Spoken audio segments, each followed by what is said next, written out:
Olá, bem-vindo ao podcast A Voz da Indústria, episódio 02, um podcast que tem a realização da FIENG Regional Sul e da KSHB Educacional.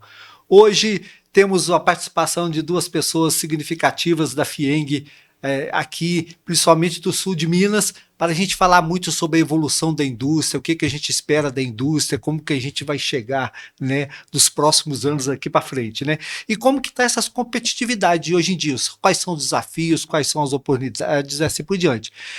Queria que vocês se apresentassem agora. Vamos começar com o Felipe, nosso convidado. Maravilha, Kaczynski. Meu nome é Felipe Araújo, atuo no sistema FIENG no relacionamento com as indústrias no sul de Minas e é um prazer estar aqui com vocês. Aproveito para parabenizar pela iniciativa e estamos aqui para dividir um pouco desse conhecimento e dessa estrada que a gente acaba vivenciando no setor. Felipe, você está onde hoje, no sul de Minas? Eu estou residindo no município de Três Corações e atuando na microrregião de Varginha. Ah, que legal, Varginha, cidade boa. Já morei em Varginha uma época boa lá. Não esbarrou com o ET, não? Sim, na época do ET lá, nós lá no Senai, eu era gerente do Senai, nós consertamos a nave lá dos ETs lá, naquela época lá. Bem no ano mesmo, 96, janeiro de 96, foi uma loucura aquilo lá.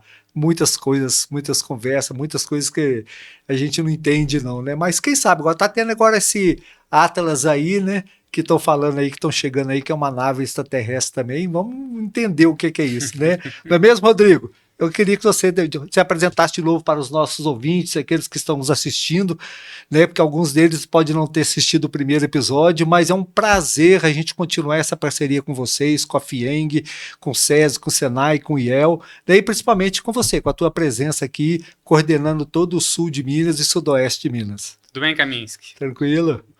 É o maior prazer de novo estar dividindo com você aí o podcast A Voz da Indústria, né? Essa iniciativa que a gente desenhou esse ano aí para tentar estar trazendo a informação da maneira clara, da maneira correta para chegar na ponta que é o industrial e o industriário de Minas Gerais e principalmente aqui do sul de Minas. Para quem não teve o prazer de assistir o primeiro episódio, né? Eu sou o Rodrigo Batista, sou vice-presidente da região sul do estado da FIENG e estou coordenando aí toda a ação desse sistema nas 156 cidades que fazem parte dessa base territorial que é o sul de Minas. Legal. Esse podcast tem um apoio cultural da G7 Business, aqui nesse estúdio aqui, através dos nossos amigos aí, Martinelli, Carlos e Heraldo, que estão diretamente com a gente aqui, né? E temos também no bastidor também o Luiz da FIENG, né? Regional Sul, que está sempre nos apoiando aí dentro desses processos aí. Você pode assistir esse episódio, inclusive o episódio 1, através das redes do YouTube da FIENG Regional Sul, através do Spotify também da FIENG Regional Sul, através do YouTube da G7 Business e através do YouTube da KSHB Educacional. Então tem várias opções, assista sempre o primeiro, o segundo e todos os episódios que virão daqui para frente, porque tem muitas informações. A indústria mineira ela é muito competitiva. Dessas últimas 2 décadas, né, Rodrigo, a evolução desse processo, principalmente aqui no sul de Minas e outras regiões aí que nós temos mais macros, né, Triângulo, Zona da Mata, cresceu muito. Como que está essa visão mais macro do que aconteceu esse ano, o que está para acontecer nos próximos anos? Na verdade, Kaczynski, eu acho que Minas Gerais hoje vive uma segunda revolução industrial, né? Não é só o sul de Minas, né? Eu acho que todo o estado ele vem numa crescente de atração de investimentos, né? E isso aí vai trazer junto com esses investimentos que vão chegar no estado, vai trazer inovação, vai trazer novas tecnologias. Então, o termo revolução industrial eu acho que é muito pertinente para esse momento que a gente está vivendo, exatamente porque vai transformar o cenário industrial de Minas nos próximos 10 anos, a hora que todos esses investimentos se materializarem. Né? Sim. Então, isso aqui junto com todos esses investimentos tem os desafios que o desenvolvimento econômico traz consigo, né? Que é principalmente capacitação de mão de obra, que eu acho que esse vai ser um tema bem importante que a gente está discutindo aqui no próximo momento, e junto com isso, não só a capacitação da mão de obra, mas como o desenvolvimento de equipamentos públicos para cidades onde esses investimentos estão sendo aplicados, né? Porque para uma cidade realmente conseguir avançar sem ter problemas sociais, esse planejamento tem que ser bem feito, né? Então, acho que os grandes desafios que estão batendo na nossa porta aí é a capacitação da mão de obra e o desenvolvimento social e público dessas cidades onde esses investimentos vão ser aplicados. E o que a gente percebe, né, Rodrigo, que as indústrias que querem vir para Minas Gerais por todos os fatores, todos aqueles benefícios, tudo aquilo que acha interessante, questão de logística, assim por diante, principalmente o sul de Minas, eles não buscam somente mais as maiores cidades, as pequenas cidades também. E aí vem esse desafio que você falou, né? Como que é essa cidade? Você já citou um exemplo aqui, que Extrema tem mais carteira assinada que população. Exatamente. Né? É uma situação nesse sentido. E tem alguma outra cidade que está bem em pauta, bem vista aí, que está chegando novos investimentos? No sul de Minas, hoje, a galinha dos ovos de ouro é Pouso Alegre, né? Pouso Alegre é a que está mais atraindo investimentos, não só na parte industrial, mas também na parte logística, né? A partir do momento dos estudos que foram feitos, Pouso Alegre hoje é considerado um hub logístico de toda a região sudeste. Já vista que o Mercado Livre está se instalando aqui, na região ali, entre Pouso Alegre e Extrema, e junto com ele vem outras, tem um grande condomínio logístico que estão planejando aqui para Pouso Alegre, né? Então, isso tudo vai realmente transformar o cenário econômico da região. E vai chegar num ponto, que se já não chegou, que isso que você falou, que as pequenas cidades vão ser protagonistas nesse momento, porque as grandes cidades talvez não vão conseguir avançar na velocidade necessária para estar absorvendo todo esse tipo de crescimento que vai ter, e aí todos esses gargalos vai ser estendido no raio de atuação das pequenas cidades, das micro-regiões, né? O Felipe está aqui hoje propositalmente, que ele é da micro-região de Varginha, por quê? Porque hoje Varginha é a principal região na parte comercial da FIENG. A gente tem a cidade de Varginha e Machado são as duas principais cidades em contratos com as indústrias. Olha.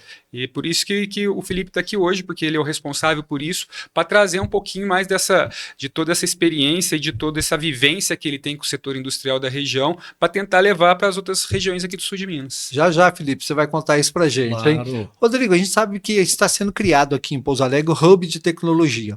E que a FIENG é um parceiro através da FIENG Regional Sul, né? Eu já sei que você já visitou lá o espaço, a coisa, parece que é uma coisa bem interessante, bem inovadora, né? Que isso vai ajudar muito no que você falou, principalmente essa formação de mão de obra especializada, com essa entrada da inteligência artificial, das novas tecnologias e assim por diante, né? Isso vai ser um momento disruptivo, né?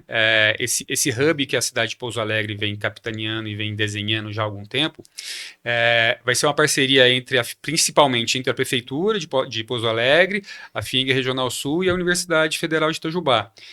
E o principal carro-chefe do Hub vai ser o primeiro curso de inteligência artificial aqui do Sudeste. Graduação, né? Graduação. Né? E não só a inteligência artificial, como já estão em planejamento o curso de cibersegurança, que é um outro tema que caminha junto com esse negócio da inteligência artificial. Vai vindo como se fosse uma cadeia, né? Exatamente. Você faz um e tem que vir outros para você estar dando todo esse suporte. E aí você pensa, por que ir para esse caminho? Primeiro porque isso já não é o futuro, isso já é o presente, né? Então isso já bate as portas de toda a indústria mineira a questão da inteligência artificial. E segundo porque ainda poucas pessoas tiveram contato de uma maneira profissional com isso. Então o intuito realmente além de a gente formar não só técnicos, como vão ser engenheiros, né, inteligência artificial, para essa indústria, vão ser empregos de alto padrão, né, com salários altos. Então isso tudo traz valor para a cidade, porque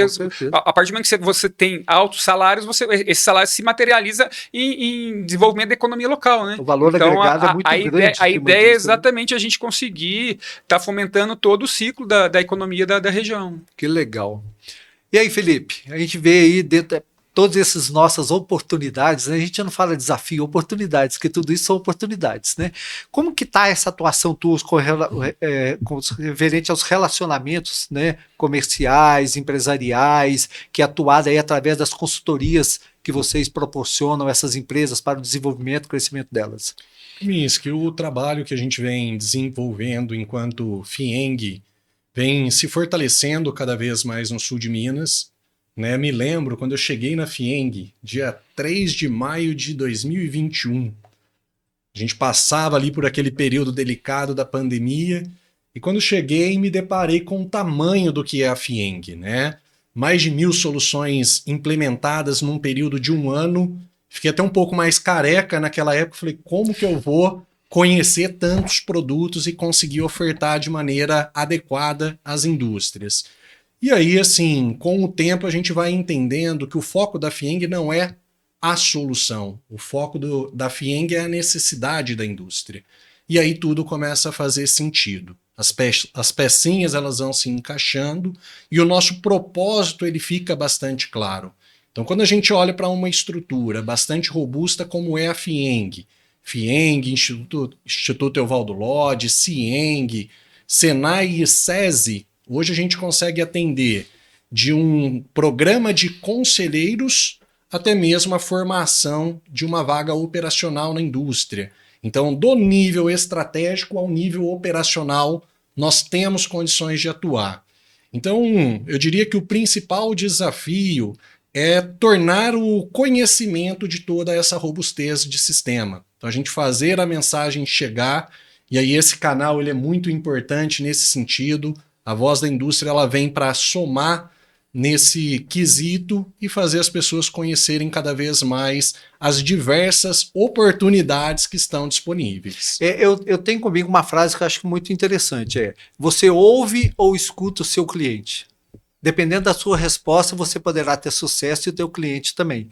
Porque você ouvir, você simplesmente ouve, mas escutar, né? E como é escutar? Você entender como é que está essa escuta desse segmento industrial, para esses empresários do segmento industrial, para aqueles que realmente precisam nesse sentido. Porque como a regional aqui da FIENG Sul é muito grande e ela é muito vasta, tem vários clusters, né, de segmentos e assim para diante. Como é que está esse processo?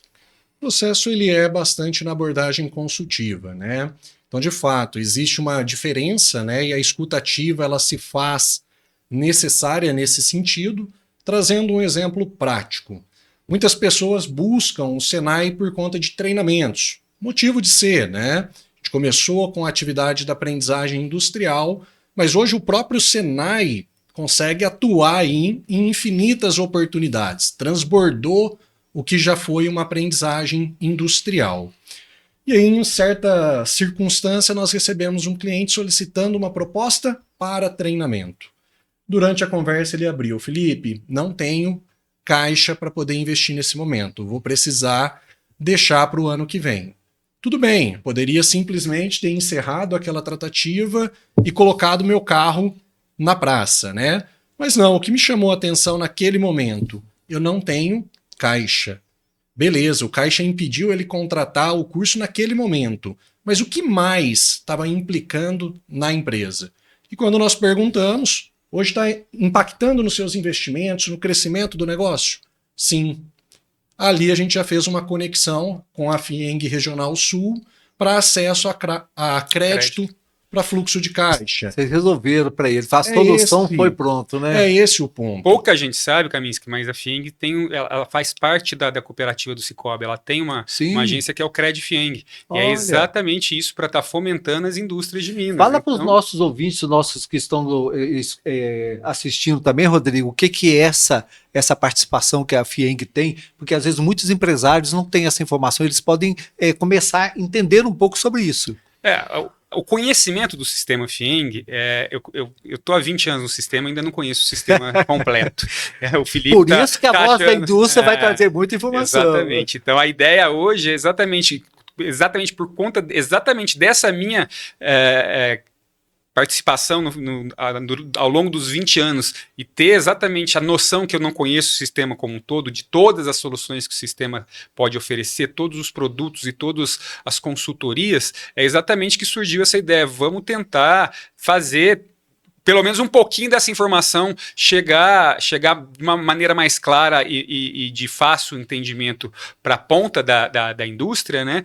Porque realmente às vezes as empresas deixam de crescer, que é o caso que o Felipe está trazendo aqui hoje, por alguma necessidade de capital de giro que em alguns momentos a economia do nosso país ela não é amigável, né? Então a gente vive ciclos de altos e baixos, mais baixas do que altos, mas a gente sempre vive nessa montanha russa que é o sistema econômico no Brasil, e o sistema FIENG tem solução para isso. E não só a cooperativa de crédito, mas a gente tem acesso a editais da FAPEMIG não, porque é mais para o agro, né? Mas tem o Embrapi, né, Felipe? Tem vários outros tipos de investimentos que a gente pode estar trazendo o know-how de como as empresas poderem estar propondo esse tipo de captação. A dificuldade de uma pessoa, a FIENG tenta solucionar, né? O Mostrar foco para ele quais são os objetivos e que ele consegue nesse sentido. O foco é exatamente isso. Nós estamos aqui como um agente de apoio ao desenvolvimento da indústria e aí contemplando as mais diversas frentes de atuação. A gente vai desdobrando de fato. No início dos anos 2000, quando veio esse boom aí com a duplicação da Fernão Dias e muitas indústrias vindo para todo esse eixo aí do sul de Minas, existia uma verba do FAT, que era Fundo de Amparo do Trabalhador, e que eles proporcionava, tipo, né, eu lembro na época, acho que 70%, 80% dos treinamentos. Né? Nós chegamos, através da FIENG Regional Sul, aqui, a atender muitas indústrias com esse programa, né? E os presidentes da FIENG na época, eles faziam questão mesmo, ó, não deixa de atender a indústria, temos que resolver, temos que fazer isso. É bem legal essa iniciativa. O foco precisa ser esse, né? Não é uma questão de o que nós queremos, é o que de fato a indústria precisa e merece, inclusive. O Rodrigo bem trouxe, o estado de Minas está num momento bastante positivo. Hoje a gente fala muito de 3 letras, né, que tiram o sono de alguns, mas que vêm potencializando o negócio para outros, o ESG. E Minas hoje... Explica para os nossos ouvintes aqui que estão assistindo o que é ESG. O ESG ele olha para o aspecto de responsabilidade daquela empresa, ora no aspecto de governança, responsabilidade social ou ambiental, né? Então hoje a gente vê uma pressão muito forte de investidores no exterior, que começou a observar esses pontos como requisito para novos investimentos, e o próprio cliente, que hoje tem um senso crítico maior. Então ele compra com um olhar mais para o propósito daquela empresa. Então a gente soma essas duas forças e naturalmente exige uma resposta do segmento industrial. E quando a gente olha Minas, matriz energética verde, uma proposta de trabalho muito relacionada aos 3 pilares do ESG. A própria FIENG, né, já vem dedicando aos 3 pilares há alguns anos e até um pouco mais recente fizemos um trabalho de integração nesse quesito. Então é um tema que não pode passar despercebido e que vem sendo cada vez mais crucial para o desenvolvimento das indústrias. Inclusive, Rodrigo, na época no início dos anos 2000, tinha uma busca muito grande para certificações ISO. ISO, né? ISO 9000, ISO 14000, ISO 18000, assim por diante, né? Todas essas. Hoje também isso é uma coisa importante. Em determinados segmentos, se não tiver essas certificações, nem consegue comercializar seus produtos, né? Exato. E hoje outras certificações tomaram o mercado, né?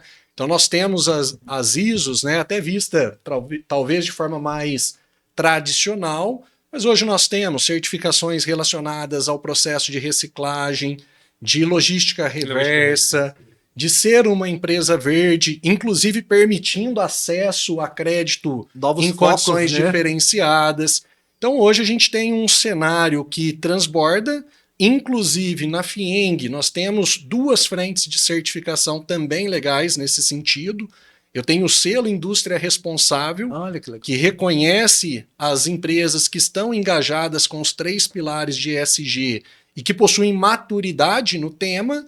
E nós temos também uma parceria com o governo do estado, com a área ambiental, onde a gente tem o selo Aliança Ambiental, que reconhece práticas voluntárias no eixo de responsabilidade ambiental. Inclusive em Pouso Alegre. Em Pouso Alegre a gente teve o Olimpa, né? A Olimpíada de Pouso Alegre, que isso se tornou um case de sucesso para o estado inteiro, que foi exatamente a gente pegou 6 multinacionais, empresas grandes, não necessariamente multinacionais, mas empresas grandes da cidade, onde foi feita uma Olimpíada ambiental entre os trabalhadores dessas empresas. E isso aí movimentou de uma maneira absurda a comunidade. Quando foi isso, Rodrigo? Foi no passado. Foi a primeira edição do Olimpa, e o case é de tanto sucesso que esse ano o Olimpa, o PA do Olimpa é Pouso Alegre, mas o nome Olimpa ficou para o estado inteiro. Hoje já tem outras cidades fazendo seus Olimpas. Olha, que aí o PA de Pouso Alegre virou preservação ambiental. Boas práticas, né? Exatamente. Então, você vê que às vezes uma ideia simples que nasce e vai ganhando, né, volume e vai ganhando fomento de forma que vai transcender os limites da onde ela é aplicada e vira casos de exemplo de sucesso mesmo para outras regiões do estado. Legal. Rodrigo, vamos mudar um pouquinho de assunto. Você falou algo que é muito importante. Mão de obra qualificada. Formação de mão de obra. Aí, Felipe, eu só vou dar um toque aqui, que eu já mandei, inclusive, uma mensagem para o presidente da FIENG, o Flávio, falando que o sul de Minas precisa ter uma faculdade SESI-Senai. Nós precisamos ter aqui, eu já comentei com o Rodrigo, né, Rodrigo? E ele até foi muito educado, me respondeu, não existe estudos sim, nós estamos começando em determinado local nesse sentido, porque esse vai ser o foco. Qualificação. Eu tenho a minha empresa que é SHB Educacional e eu tenho um podcast sobre educação corporativa que visa realmente isso, formação de mão de obra, né? Porque a indústria vem para um determinado lugar. Se ela não tiver uma mão de obra que vá, principalmente essas novas tecnologias, essas maquinários, outras coisas qualificadas, treinadas, como o Rodrigo falou, pessoas com nível mais alto, você não tem como chegar. A gente sabe que o Senai, sabemos que o SESI, sabemos que esses outros instituições, a CIENG, o IEL, tem todos os programas. Nós temos programas tanto na área comportamental, que seria a questão de teorias e práticas também. Como que está a atuação, principalmente do Senai nesse momento, né? De como que ela está inserida dentro de todo o sul de Minas e até dentro do estado de Minas Gerais? Um dado até interessante, Camins, que você vê, em 2024, o Senai em Minas capacitou 200 mil alunos. É muita gente. É muita gente. É 1% da população mineira. Então, é um dado assim, bem relevante, mostrando que, na verdade, a missão social de devolver para a sociedade o que vem de uma maneira compulsória para o sistema, que é exatamente a gente vai estar capacitando de uma maneira subsidiada, de uma maneira acessível, tanto para as pessoas que vão se capacitar, tanto para as empresas que vão aderir a esse programa, não deixa de ser uma missão social da gente estar devolvendo para a sociedade na forma de serviço, né, e na forma de capacitação, que é uma demanda da indústria, né? E aí a gente fala, por que eu falo que o grande desafio do futuro é a capacitação da mão de obra? Primeiro porque a gente tem uma massa produtiva que não quer trabalhar, né? Então é um gargalo. Hoje, se você pensar em o número de vagas oferecidas com o número de pessoas disponíveis a trabalhar, a gente vive pleno emprego. A gente não consegue atender a todas as vagas. Praticamente toda a grande indústria tem vaga aberta para ser preenchida e não consegue. Isso vem um pouquinho do assistencialismo, né, que é uma política de Estado aí, do governo federal, atrapalha bastante o setor produtivo, e a gente precisa virar esse jogo. E como que a gente vai virar esse jogo? Oferecendo vagas de alto valor agregado.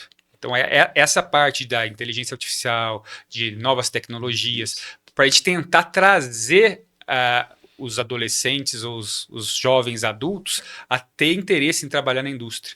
Porque lá atrás tinha uma mentalidade estigmatizada que a indústria era um prédio que poluía, né? Você via aquela fumacinha saindo da chaminé e tal. Então, essa nova geração, que a gente ainda está aprendendo a trabalhar com ela, em como a gente vai conseguir inserir essa nova geração no mercado de trabalho, a gente precisa, na verdade, entender como eles vão enxergar valor na indústria. E enxergando valor na indústria, hoje, se não tiver tecnologia aplicada a isso, eu vejo que é impossível. Porque hoje um bebê de 2 anos já faz isso aqui, ó. Ah, eu sei. Já, né? Eu tenho uma netinha de 8 meses, ela olha pra tela lá e fala, epa, peraí, o que tá Pois pensando, é. menino? Antes de falar, já tá com o dedo. né? Antes de falar, já tá Não pode deixar, não. já tá com o dedo em alguma tela. Então, a pessoa já nasce basicamente sabendo da tecnologia, que a tecnologia existe. Sim. Então, você não vai conseguir convencer essa geração a trabalhos braçais, né, mais brutos. Hoje, a gente tem que mecanizar tudo, mas veja bem, mecanizar não significa extinguir empregos. Claro. Na verdade, a gente vai transformar a cadeia produtiva das empresas. Porque esse negócio de indústria 4.0, 5.0, porque já fala em indústria 6.0, né? Sim. O desafio da indústria 6.0 é exatamente como convergir o material humano com o material tecnológico. Esse é o principal ponto do que está sendo discutido. Porque nunca vai existir indústria sem material humano. Claro. Nunca vai existir indústria sem material humano. Inteligência artificial não vai pegar lugar de trabalhadores. O grande desafio nosso é exatamente em como convergir a coexistência entre o material humano e as novas tecnologias.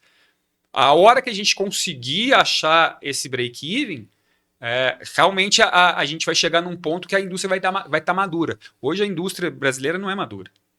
Pelo contrário, é uma indústria sobremaneira dependente do extrativismo, né, de primário mesmo. Né? Você extrai as riquezas, exporta para o país essas riquezas e voltam com produtos de alto valor agregado. Sim. E eu acho que esse cenário que a gente tem que mudar. O nosso desafio é exatamente mudar. Que é exatamente pegar todas as matérias-primas, as riquezas que a nossa terra tem e transformar isso em riqueza tecnológica aqui, não no exterior. Se fala muito que qualquer mão de obra, o ser humano não vai ser substituído pela inteligência artificial nunca. Agora, aquele que não souber utilizar a inteligência artificial em benefício, seja na vida pessoal ou profissional, ele pode ter dificuldade. Vai ficar para trás. Rodrigo, nós podemos falar que a falta ou a dificuldade de mão de obra qualificada, ela pode diminuir a atratividade de novas indústrias, a permanência das indústrias e o crescimento das indústrias? Não só a mão de obra qualificada. Hoje... Mas num termo mais global. Eu vou te falar o seguinte, hoje a grande preocupação das grandes indústrias no processo decisório de investimento é se existe mão de obra que quer trabalhar. Porque a capacitação, as grandes empresas já entenderam que eles vão ter que assumir esse mundo. Né? Exatamente. O grande desafio é você atrair essa massa produtiva para vir para a sua empresa. Então, é nisso que tem sido trabalhado. A gente tem contato com algumas grandes empresas que estão vindo para a região elas não estão esperando o externo mais, elas vão fazer internamente. Né? O discurso é uníssono. Né? Assim, a gente precisa de gente. Tendo gente, a gente capacita. Então, tem indústrias que vão começar a operar daqui 2 anos que já estão começando a fazer curso de capacitação. E até nós temos empresas de pequeno porte que já entram nessa estratégia. O desafio, de fato, é a mentalidade. Porque hoje nós temos empresas de pequeno e médio porte que têm uma mesma vaga aberta há quase 1 ano. Então, o custo que você já gerou ao longo daquele período pagaria, de repente, o programa de formação desse profissional. Sem sombra de dúvida. Então a gente tem muito assim, quando eu olho a chegada da inteligência artificial e alguns outros temas, a gente tem, por um lado, uma oportunidade. Penso que pela primeira vez na história nós estamos vivenciando de maneira ativa uma revolução. Até então, quando deu a primeira revolução industrial, a segunda, nós só soubemos pela história, né? E pelo que a gente desfrutava. Agora não, nós estamos vivenciando. E naturalmente geram duas percepções. Os otimistas, que veem na inteligência artificial uma forma de melhorar sua performance profissional, de fazer mais com menos, mais em menos tempo, de ter mais tempo de qualidade com família, então extrapola o aspecto do trabalho. E eu tenho talvez os pessimistas que vão olhar e vão falar, olha, o meu trabalho está em risco. Eu vou perder o meu trabalho. Então eu tenho quem usa como uma escada, quem usa como uma muleta. Então isso é muito natural, até pela novidade do assunto. Então é um tema que a gente vai concretizando a cada dia, mas um ponto que eu preciso destacar é que a gente não pode trazer aquela máxima de que o meu negócio não tem capital suficiente para trazer tecnologia. Então, isso a gente escuta muito ao visitar empresas, e hoje a gente tem tecnologias que estão sendo introduzidas que com R$ 1.000 você já consegue trazer uma gestão em tempo real de uma determinada máquina ou equipamento. Então é um momento que ele é pujante para as grandes, que naturalmente já têm, né, uma estrutura mais desenvolvida para receber essas tecnologias e condições de investimento, mas também para as de médio e pequeno porte, que conseguem adequar tecnologias conforme a sua realidade, quando não recorrem a editais de fomento. Então foi comentado, né, do Embrapi para inovação, a gente tem o edital SESI Senai de inovação e tecnologia, que também aporta até R$ 400.000 para projetos aderentes ao que está sendo proposto. Tem Compete Minas do governo do estado. Tem várias frentes. Então eu diria que o comportamento, hoje ele dita mais a regra do que propriamente o recurso financeiro. Naquele seminário que foi feito da FIENG no início do ano, né, no primeiro semestre, mais indústria, falou muito sobre isso, né? Quais são todas essas linhas de fomentos que possam ser ofertados. Eu acho que não deixa de ser um desafio, isso que o Felipe falou, de mudar a mentalidade do empresário. O empresário que ele está confortável com o seu negócio, eu não devo, a minha empresa está rodando e eu não quero assumir dívidas. Essa empresa está fadada a ficar para trás. Sim. A ficar para trás. Porque uma empresa sem dívida não é uma empresa saudável. A empresa precisa de se endividar para poder crescer, para ela poder incrementar a sua parte tecnológica, porque a parte tecnológica, aí o negócio do emprego, a tecnologia, ela não vai diminuir o número de trabalhadores, ela vai, na verdade, aumentar exponencialmente o seu faturamento. É para isso que a gente tem que aproveitar a tecnologia. Com o mesmo número de funcionários, a gente vai fazer mais e vai fazer em menos tempo. Sim. Ou seja, se hoje a gente fatura 100, com a tecnologia a gente vai faturar 300. Essa é a mentalidade que o industrial tem que ter. E não deixar de investir, você deixar de investir com medo de se endividar e de entrar em algum programa de crédito, na verdade você está deixando que as outras pessoas que têm uma visão de futuro um pouco mais avançada, eles vão te ultrapassar e você vai ficar para trás. Aí você vai, sabe o que vai acontecer? Você vai continuar faturando teus mesmos 100. Só que os teus mesmos 100 daqui 5 anos é o que vale 20 hoje. Sim. E aí você perde competitividade. E não pode ficar no mesmo lugar, tem que sempre dar um próximo passo, né? Exatamente. E entender como é que faz isso. Felipe, quais são os programas práticos que estão sendo desenvolvidos, estão sendo pensados para essa qualificação de mão de obra, né? E se tem algum case que está assim, bem interessante aqui no sul de Minas ou dentro de Minas Gerais, que vocês podem falar assim, até no sentido de motivação e de informação mesmo para aquele que está nos ouvindo, nos assistindo. Maravilha, Kaminski. Eu vou fazer basicamente um combinado de 3 frentes principais que versam com o desafio da mão de obra. O Rodrigo bem trouxe, o desafio ele é muito mais profundo do que simplesmente a oferta do treinamento. Eu diria que a oferta é algo muito tranquilo, mas ele antecede. Então, quando o Rodrigo traz que a imagem que a indústria tem é de um prédio com uma chaminé soltando fumaça, esse é um problema para a gente. Então, o primeiro desafio que nós temos para buscar mão de obra, para que haja o interesse, é ressignificar a imagem que a indústria tem. Cultural, né? Exatamente. Eu lembro quando o presidente Flávio esteve numa comitiva em Varginha, e durante uma visita à indústria ele relatou uma situação em que ele foi numa escola, viu os alunos com a camiseta de 3º ano e perguntou quantos ali queriam trabalhar na indústria.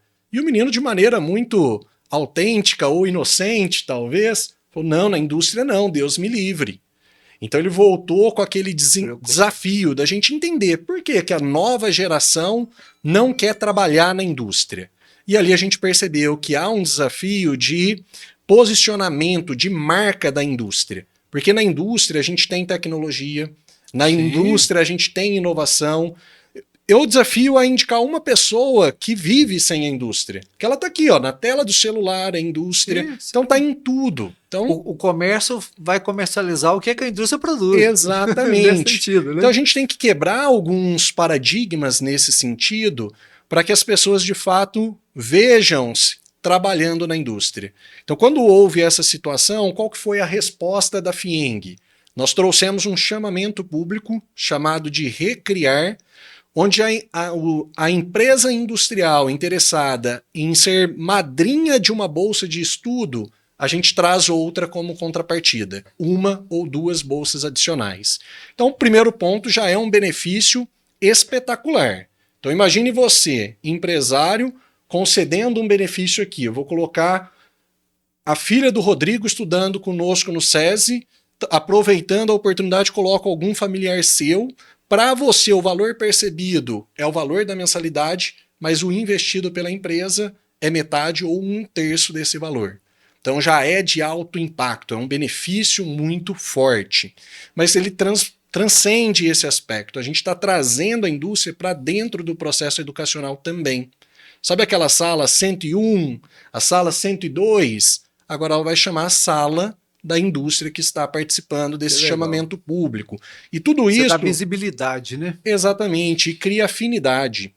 Os jovens, eles precisam ter fazer afinidade. o jovem enxergar valor nessas empresas.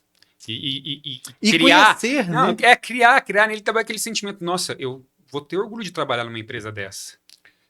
Eu acho que esse é o sentimento que a gente tem que trazer um pouquinho. Na verdade, é trazer as empresas industriais com um contato mais próximos das nossas crianças e dos nossos adolescentes, que vão ser os futuros trabalhadores, né? Então, a partir do momento que uma criança estuda numa escola SESI ou se capacita numa escola Senai, ela vai estar em contato exatamente com tudo que tem melhor de tecnologia, porque as escolas SESI são exemplos nessa parte de robótica, ganham prêmios mundiais sim. Nessas competições, astronomia, de física. Então, a pessoa começa a enxergar valor em fazer parte disso. Sabe aquela sensação de pertencimento? Eu acho que essa é a sementinha que esse programa Recriar está plantando agora, que a gente espera que a gente vai colher frutos no futuro próximo. E não sei se você permite analogia, mas é muito próximo à filosofia do sistema dual alemão, onde que o aluno ele tem toda a sua formação educacional e formação profissional, ele fica meio período na escola e meio período numa indústria. Eu acho que isso que faz realmente crescer e desenvolver, né? A gente precisa, de fato, permitir conhecer. Que é aquela velha história. É como um alimento que você nunca comeu, mas colocou na mente que você não gosta. Então a gente tem aspecto cultural que vem por trás, e isso é natural, né? Um pai que de repente ali teve uma trajetória que ele entende ser difícil, dura, né? Não estou trazendo isso como algo negativo, mas que ele fala, não quero que meu filho passe pelo que eu passei. Então ele vai já trabalhando ali, de certa forma, a mentalidade do seu filho. E isso acaba impactando numa decisão futura. Então a gente tem que fazer um contrapeso para mostrar o outro lado da coisa. Existem vagas e vagas, empresas e empresas. Então a gente tem um trabalho de fortalecimento de marca muito forte com o Recriar, de engajamento, tanto no sentido de trabalhar retenção como um resultado imediato para as indústrias parceiras, mas principalmente essa imagem com as novas gerações, que aí é um outro ponto que a gente entra forte. Né? Hoje nós temos, pela primeira vez, 5 gerações trabalhando juntas. Então, beleza, pelo lado da diversidade, ideias distintas, tudo isso é muito bacana, mas e para você gerir isso? Se eu falar que um restaurante na empresa, que hoje a gente tem o SESI servindo refeições e administrando restaurantes, né? Que era um principal benefício visto ali de forma muito positiva, hoje a gente pergunta para quem? Talvez uma geração, de fato, goste pra caramba daquele benefício. A outra já não valorize tanto. Já acho que é obrigação. Exatamente. Então a gente tem esses desafios. Para que vocês tenham uma ideia, nós temos um trabalho do SESI que é o engajamento de stakeholders. Então ele faz uma análise profunda tanto da atual equipe de trabalho, para entender o cenário, o nível de satisfação, como que a cultura da empresa está conversando com as características dessa equipe. A gente extrapola o muro da empresa naturalmente, entendendo que ela impacta uma comunidade, faz também uma análise da comunidade e chega a um panorama real da empresa no sentido de o quanto que essas pessoas, essa comunidade está engajado, o quanto que elas querem trabalhar naquela indústria. E aí aqui a gente começa, de fato, a sair de um oceano talvez vermelho, que é a briga pela mão de obra, em que qualquer R$ 50 tira ele de uma empresa e põe na outra, e começa de fato a trabalhar algo que extrapola, né? O engajamento, o pertencimento, que são os pontos que o Rodrigo bem trouxe. Então, sempre que a gente olha um panorama de qualificação, antecede a questão da marca, antecede a questão de você conseguir entender o seu posicionamento junto à comunidade, e aí sim a gente entra nos programas que hoje tem o Senai como principal representante e que vem quebrando paradigmas. Então, quando eu falo em treinamento, treinar por treinar, não treine. Né? Eu não vou fazer um treinamento por lazer. Se for, eu deixo a pessoa escolher o que ela quer executar. Então, hoje o Senai Poços de Caldas, por exemplo, tem um atendimento que é uma matriz de competências. Então, a gente faz toda uma análise da atividade que será exercida por esse profissional, a gente gera uma matriz com as competências necessárias e o nível de capacitação daquele profissional, realizamos o teste teórico e prático, e aí você chega com uma matriz de versatilidade. Então, eu consigo olhar nessa mesa que nós estamos, quais as competências que nós precisamos ter aqui para esse bate-papo e o nível que cada um de nós estamos. E aí sim, em cima disso, vem a capacitação, vem o treinamento. Então ele vem de uma maneira muito otimizada em cima da real necessidade. Então ele vai estar ali fora da produção tempo suficiente para desenvolver aquela competência e o mais breve possível de volta ali com a produção. Então é uma frente que vem sendo muito bem estruturada. Quando a gente busca novos profissionais, aí são os programas que estão atrelados à responsabilidade social. Então hoje a empresa aproveita o ESG, gera a mão de obra que ela precisa e ainda consegue condensar isso tudo num relatório de sustentabilidade. Então Poços também tem um case muito bacana em que mulheres foram introduzidas em processos produtivos até então predominantes por homens, né, Rodrigo? Lá foi o Elas na Indústria. Elas na Indústria, pois é. Mas isso, tudo que o Felipe falou, eu acho que a gente resume em 2 palavras. Do lado de cá, necessidade, e do lado de cá, solução. Sim. O que é isso? A FIENG, exatamente, ela traz a solução para toda necessidade que a indústria tem.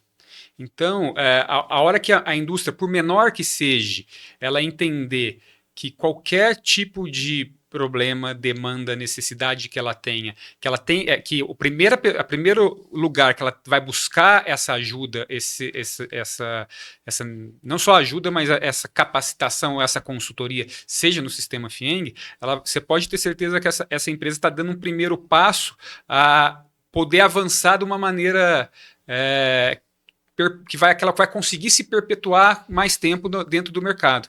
Porque a FIENG, além de tudo que a FIENG faz é subsidiado, porque tem a parte social de devolver para a sociedade o que vem de forma compulsória, o nível de prestação de serviço que hoje o sistema FIENG tem, ele é exemplo para o Brasil inteiro. Várias federações de outros estados vêm entender como a FIENG consegue fazer tanto com muito menos, às vezes, que esses outros estados têm em termos de orçamento. Vocês dois falaram 2 coisas agora que me emocionou. Uma experiência interessante.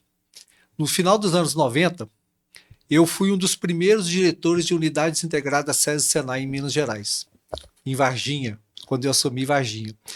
E nessa época nós fizemos uma pós-graduação oferecida pela gerência de educação da FIENG através do SESI Senai, e a gente tinha grupos de estudo. E a nossa TCC final foi competências básicas como elemento propulsor de resultados. Olha, é o que está sendo aplicado lá em Poços de Caldas. E a equipe tinha o atual da época, que era o Eustáquio Marques Ramos, que era o gerente do Senai de lá. Foi gerente muito tempo ali em Foi Poços. muito tempo gerente lá, então foi um grande colega, um grande amigo, um grande abraço, Eustáquio. Espero que você assista esse nosso podcast. E na época, a gerente de educação nessa área chamava-se Miriam.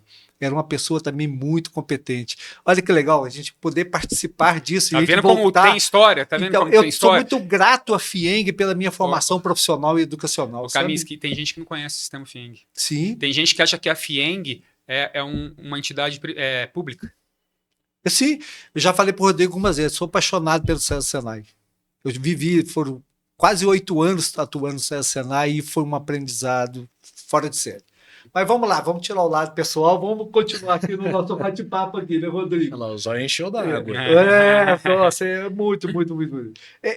Rodrigo, o que você acha que está mais crítico no momento para esse processo de formação de mão de obra, seja da pequena, da média e da grande indústria? A gente já falou muito sobre, mas onde você entra muito pelo lado de gestão ou entra muito pelo lado comportamental? Como que você vê isso? Cultural. Acho Cultural, que cultural. Porque, na verdade, é o seguinte, material humano nós temos. Nós somos quase 230 milhões de brasileiros. Né? Material humano nós temos.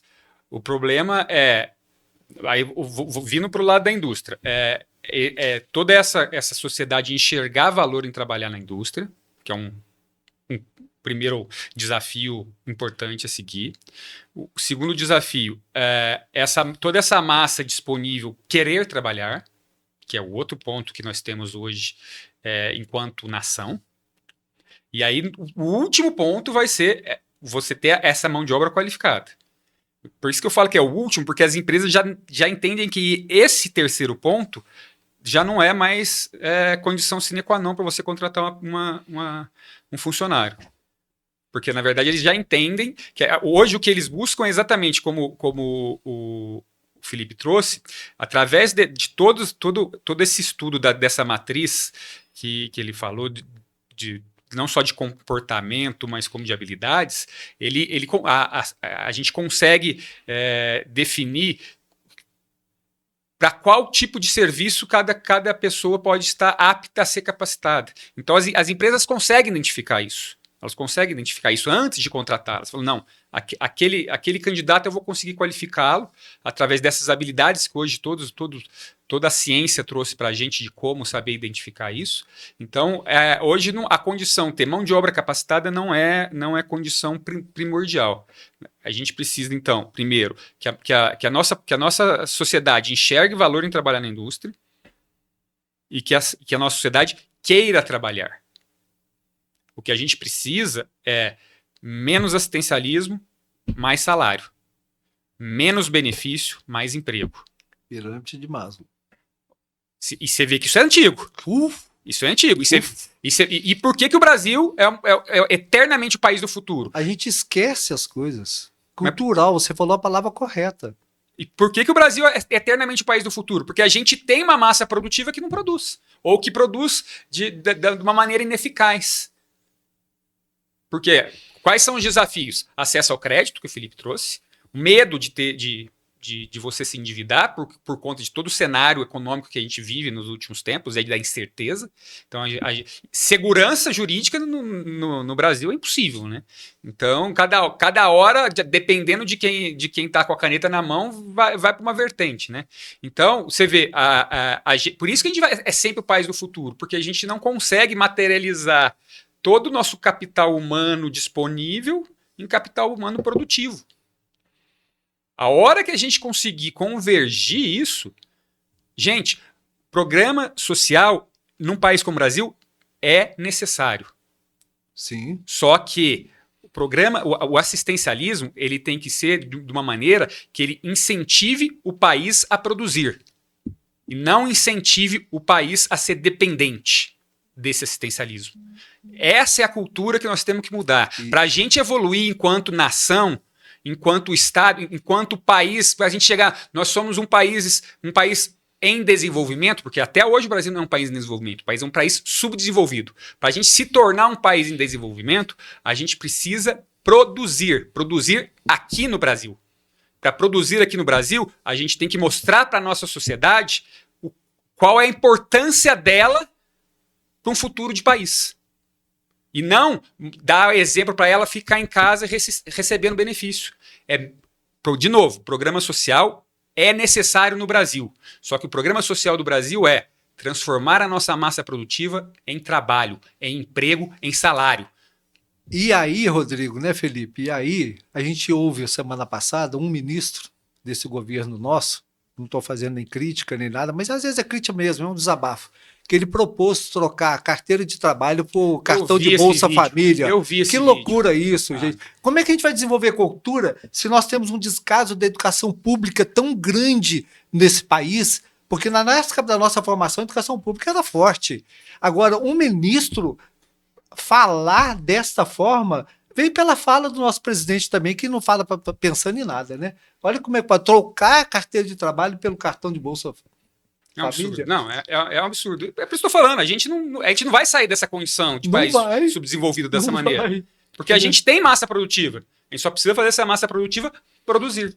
Tirando o desabafo agora, vou ler uma pergunta aqui para você, viu? Mas, Kaminski, até aproveitando. Pode falar, Felipe. Se a gente puxar para uma analogia do dia a dia. O que a gente vivencia hoje? A gente ganha uma mesada. Não lembra da adolescência que a mamãe bancava ali uma graninha no final de semana? E chega uma hora que essa graninha não é suficiente. E, na verdade, o nosso potencial é para muito mais do que aquilo. E nós tivemos uma situação até recente onde uma empresa precisava cumprir cotas de pessoas com deficiência. Sim, PCDs. Então, vocês imaginam o desafio que foi para a gente encontrar 15 pessoas para fazer um programa de formação e depois entrarem no mercado de trabalho. Então, quando a gente trouxe o primeiro receio, mas eu vou perder o meu benefício. Então nós tivemos que debruçar, entender, naquele momento não perdi o benefício, eles estavam fazendo um treinamento, depois teria um período de adaptação para só então você abrir mão do benefício. Então eles toparam, isso nos ajudou, nós conseguimos 15 pessoas. Durante o programa de treinamento, ali nós desenvolvemos a questão da mentalidade. Sim. Porque beleza, o trabalho é uma troca, eu troco meu tempo por um recurso financeiro que depois eu vou utilizar para outras finalidades. E quando a gente olha o ambiente industrial, ele é um ambiente que paga melhor do que outros setores. Então na indústria eu consigo chegar numa estrutura remuneratória bem mais alta do que comércio, do que a própria logística. Sim. Então é bastante estratégico, só que a gente tem que demonstrar isso de maneira prática. Há exemplo, nessa turma como resultado, dos 15 participantes, 12 foram contratados. E recentemente, um ano após, eu estive na empresa e perguntei, falei, e os 12 ainda estão? Dos 12, 10 continuam. O que para mim é um resultado espetacular. Sim. Mas então, assim, muitas das vezes o nosso desafio é mostrar para as pessoas que ela pode ganhar mais do que a mesada dos pais, né? Que aqui eu vou usar do país, sim, né? Fazendo uma comparação. Então, o Bolsa Família eu entendo que é mais um despertar da pessoa do que propriamente do governo, porque o governo não vai tirar essa estratégia. Olha quanto tempo ela já está colocada na mesa. Então, o nosso desafio, eu diria que é muito nesse caminho. E pode chegar uma hora que naturalmente vai gerar uma crise, porque quando eu tenho menos pessoas produzindo do que sendo assistidas, a conta não fecha. Eu atuei uma vez numa empresa que a gente tem essas cotas de PCD. Era uma loucura. E quando você conseguia completar a cota, primeiro, como você falou, é difícil você conseguir as pessoas, a quantidade que você precisa. Outras empresas perguntavam, quanto você está ganhando lá? X, eu te dou tanto para você vir para cá. E a pessoa saía. E depois então é uma coisa assim desse sentido, né? É delicado. Hoje, cada vez mais, porque assim, se eu olhar... Então vamos falar em retenção, por exemplo, o quesito salário está despencando ano após ano. Sim. O salário está, salvo engano, habitando acho que a 5ª posição.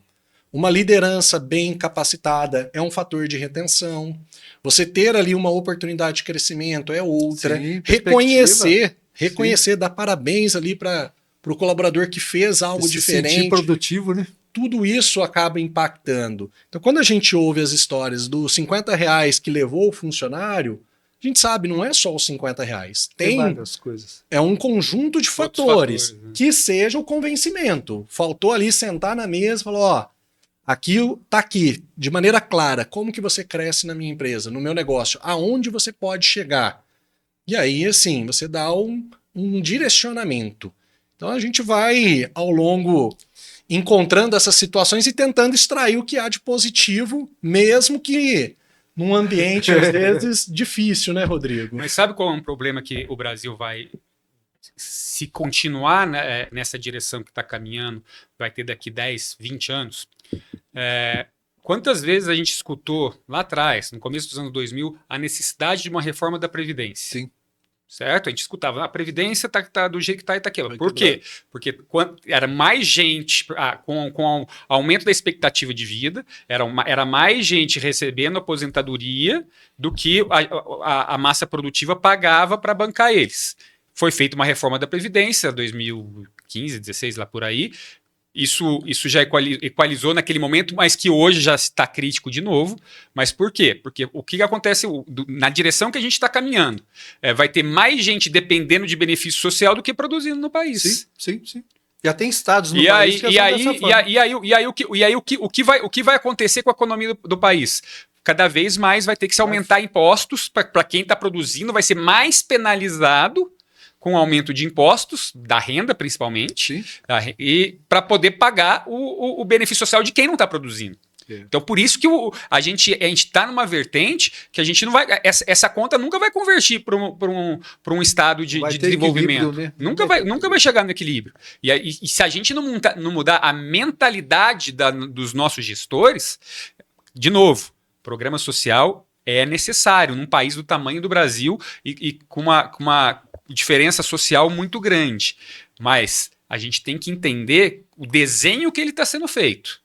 A gente tem que incentivar a pessoa que está no benefício social a querer produzir, porque quanto mais ela fica com o sentimento que ela não precisa produzir, menos o país tem possibilidade de crescer. Legal. Rodrigo, produtividade. Vou até ler aqui, foco no core business. Como a especialização profissional contribui para a competitividade internacional das empresas mineiras? Olha que tema, hein? Então vamos trazer isso para o português, né? Vamos. Core business é talvez o principal foco de uma empresa, né? O negócio principal. E aí vamos falar então um pouquinho o produto dessa dele, né? Então vamos falar um pouquinho o que a empresa precisa estar especializada. Isso aí é um paradigma, né? É um paradigma, porque quanto mais especializada for uma empresa, menos cliente ele vai ter. Então você tem que entender até que ponto você tem que ser uma empresa de um produto tão específico para saber o mercado que ele tem. Então é uma análise um pouquinho mais profunda do que falar, não, a gente precisa especializar, fazer um produto que é único. O único hoje vai ser só o exemplo do amanhã para as outras empresas. Sim. Na verdade, você tem que entrar num ciclo virtuoso de crescimento e de inovação, e cada vez mais você vai estar trazendo novos produtos dentro da tua linha de atuação. Então, eu acho que a mentalidade hoje é como maximizar o número de produtos que você pode estar fazendo. Okay. E não só se você tentar ser especialista numa coisa só. A empresa especialista num único produto, ela está fadada daqui 5 anos ter muitos concorrentes que vão utilizar o caso de sucesso dela, o exemplo que ela deu, e vão fazer o mesmo produto. O portfólio tem que ser ampliado. Então, na verdade, mais, né? o que tem que se mudar é a cultura de você estar sempre inovando, sempre buscando alternativas de você crescer enquanto empresa. Então, quanto menos... por isso que eu falo que é um paradigma de a gente saber equilibrar isso. Sim. Isso é o meu modo de pensar, tá? Não quer dizer que seja a verdade absoluta. Perfeito. Seja a verdade absoluta. O que eu acho é o seguinte, a gente tem que entender a direção que o mercado toma, a dinâmica que o mercado tem, porque está mudando toda hora, e conseguir se inserir nessa locomotiva aí que está rodando. A engrenagem está rodando, a engrenagem está rodando e você não pode ficar para trás. E exatamente isso, você se especializando numa coisa só, uma hora vai ter outras empresas fazendo o que você fez e você vai deixar de ser único. Legal. Felipe, nosso tempo está acabando. Então nós vamos ter que ser um pouquinho mais rápido agora, mas é uma pergunta que eu vou ler para você também. Sobre a questão de core business também, que é o foco da indústria, como o Rodrigo falou, aquilo que é o produto dele, né? Quais sinais indicam que uma empresa está perdendo o seu foco especificamente naquilo que é o produto forte dele? Não sei se deu para entender. De maneira bem objetiva, eu diria que o crescimento dela pode ser um indicador. Se eu olho hoje para um mercado, e aí eu vou trazer para uma ótica de, independente se ela é de um produto ou multiprodutos. Se o mercado cresce e ela cresce menos, quer dizer que ela não está sabendo aproveitar da melhor maneira aquele mercado. Né? Então, olho esse o sinal. e o momento que essa empresa vivencia. Então, hoje nós temos muitas indústrias que têm parte da equipe preocupada com a segurança do trabalho, porque recebeu uma autuação do Ministério do Trabalho, que tem uma outra área preocupada com questão ambiental, porque precisa implementar um PEA ou algum programa ali exigido pela lei, e assim a gente vai fazendo a junção de fatores. Quando eu tenho toda essa estrutura trabalhando com o objetivo fim, que é melhorar aquele produto, melhorar aquele processo e, por consequência, a empresa, a gente vê que o resultado é diferente. Inclusive, esse é um segundo papel importante na federação, na FIENG, onde além de contribuir com a estrutura do negócio em si, com o produto, com o processo, a gente também busca atuar nesses segundos temas, né, que porventura tiram o foco da empresa. Então, aqui em Pouso Alegre mesmo, nós temos uma unidade de saúde e segurança do trabalho que assume boa parte das responsabilidades relacionadas a terceiros ou até mesmo aos programas legais, exatamente para que o time esteja focado no negócio. Legal. Então, são esses pontos que a gente vai observando, né? Complementando o que o Felipe está falando, eu acho que é exatamente a gente saber diferenciar a real importância da atividade fim da atividade meio. Sim. Na atividade meio, a gente tem várias oportunidades de trazer entidades mais especializadas que vão poder estar exatamente tirando o fardo da preocupação da empresa com a atividade meio e indo para a atividade fim, que é o core business, aquilo que você falou. Então, as parcerias de prestadores de serviço, principalmente para as grandes empresas, eu acho que hoje é tão necessária para ela se preocupar realmente com o produto dela. E aí, todo o sistema que vem por trás dele, você ter essas organizações mais especialistas que vão poder estar te auxiliando nisso. E quais são essas entidades especialistas que vão poder estar auxiliando as grandes empresas do sistema industrial? O sistema FIENG. Certo. Felipe, uma mensagem final. Fale para os nossos ouvintes, aquele que está nos assistindo, qual uma mensagem bem positiva que você tem aí para o nosso futuro aí da indústria mineira e como que as pessoas podem te encontrar, esse industrial, essas coisas nesse sentido. Bom, eu diria que o cenário de Minas ele é bastante positivo e vem de encontro também com o momento que nós estamos vivenciando enquanto FIENG. Diria que a necessidade da indústria, o desafio dela é também o desafio da federação e que nós estamos à disposição para construir de fato um futuro juntos. Essa é a nossa principal bandeira. Todo empresário pode me localizar através da rede oficial da FIENG, no nosso site institucional, além de conhecer um pouco das soluções que estão disponíveis.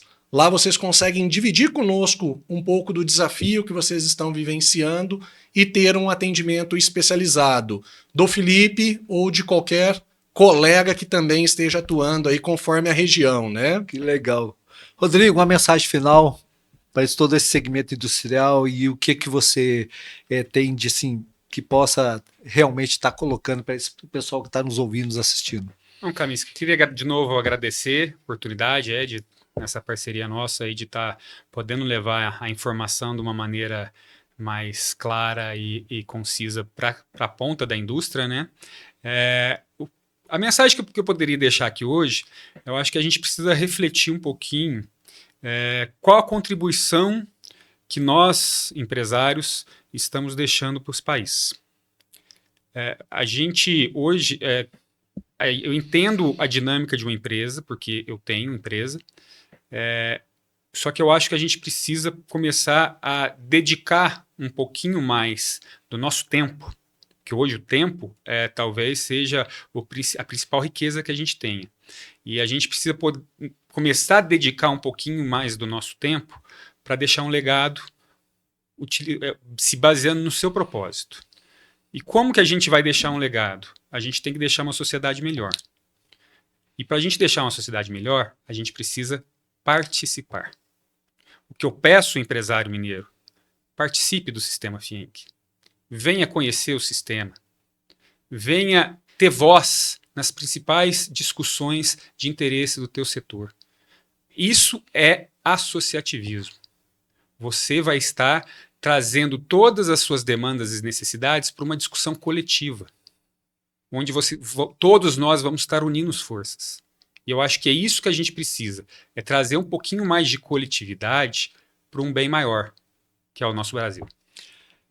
Você que está nos ouvindo, nos assistindo, olha aí o convite, você empresário mineiro, venha fazer parte do crescimento, do desenvolvimento do teu estado e do teu país. Você pode fazer a diferença. Esse podcast, A Voz da Indústria, episódio 2, um episódio muito interessante, muito gratificante, muito informativo, é a realização da FIENG Regional Sul em parceria com a KSHB Educacional e com o apoio cultural da G7 Business, que nosso parceiro aqui nesse estúdio. E assista esse episódio e o anterior também nas redes sociais da @KSHB Educacional, @AG7 Business, no YouTube da FIENG Regional Sul e no Spotify da FIENG também. Um abraço a todos e em breve teremos o episódio 3, 4 e muitos pela frente. Valeu!